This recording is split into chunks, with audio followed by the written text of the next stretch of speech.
తెలంగాణ రాష్ట్రానికి 3 బుల్లెట్ రైళ్లు రానున్నాయని కేంద్ర మంత్రి కిషన్ రెడ్డి తెలిపారు. దేశవ్యాప్తంగా మొత్తం 7 బుల్లెట్ రైలు ప్రాజెక్టులను ఏర్పాటు చేయాలని కేంద్రం నిర్ణయించగా అందులో 3 ప్రాజెక్టులను హైదరాబాద్ నగరానికి రావడం విశేషమన్నారు.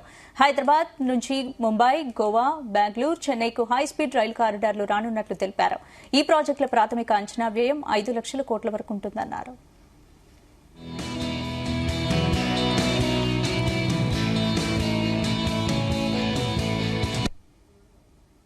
మరి 3 బుల్లెట్ ట్రైన్స్ రావడం జరిగింది. దేశవ్యాప్తంగా 7 బుల్లెట్ ట్రైన్స్ ఏర్పాటు చేయాలని కేంద్ర ప్రభుత్వం నిర్ణయిస్తే అందులో 3 బుల్లెట్ ట్రైన్స్ మన హైదరాబాద్ నగరానికి వస్తూ ఉన్నాయి.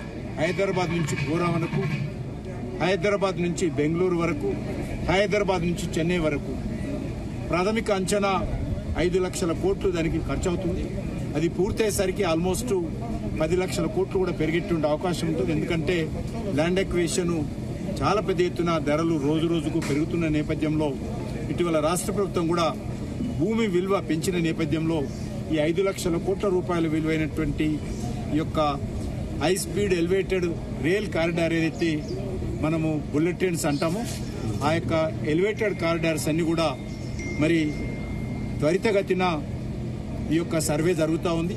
సర్వే పూర్తయిపోయిన తర్వాత మరి డిపిఆర్ పూర్తయిపోతే ఈ పనులకు సంబంధించి కూడా వేగవంతంగా పనులు చేయడం కోసం కేంద్ర ప్రభుత్వం ఇప్పటికే ఎక్కడెక్కడి నుంచి దీనికి సంబంధించినటువంటి ఆర్థికంగా వనరులు సమకూర్చుకోవాలో ఒక కార్యాచరణ ప్రణాళిక రూపొందించుకుంది. కాబట్టి ఈ యొక్క సర్వే పూర్తి కాగానే ఆ పనులకు సంబంధించినటువంటి టెండర్లు కూడా పూర్తి చేసి మరి ఎంత తొందరగా వీలైతే అంత తొందరగా ఈ యొక్క బుల్లెట్ ట్రైన్